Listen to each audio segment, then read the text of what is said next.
Vous avez tous suivi ce matin et depuis quelques jours la détérioration de la situation sécuritaire à Kanyabayonga, dans les territoires de Lubero, province du Nord Kivu.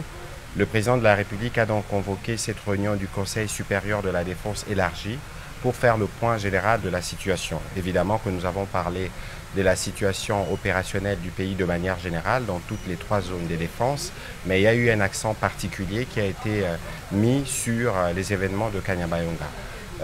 Après près de 3 heures des discussions et un tour d'horizon avec les différentes autorités militaires, des perspectives et des mesures ont été proposées au président de la République pour que les forces armées de la République démocratique du Congo puissent très rapidement remettre de l'ordre dans cette partie du pays et reprendre certaines autres localités qui ont été occupées par les forces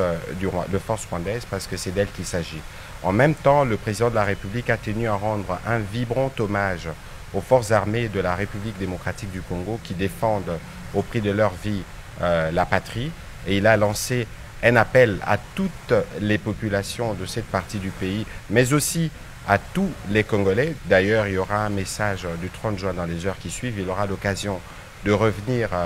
sur ce que nous tous, nous devons avoir comme attitude en ces moments pour nous assurer que partout où nous sommes, nous faisons d'abord preuve de solidarité pour toutes les populations et les compatriotes qui sont touchés directement par ces événements, mais aussi la nécessité pour nous de veiller à la préservation de la patrie. Il est donc important que dans ces contextes, que les Congolais se méfient de tout ce qu'ils lisent sur les réseaux sociaux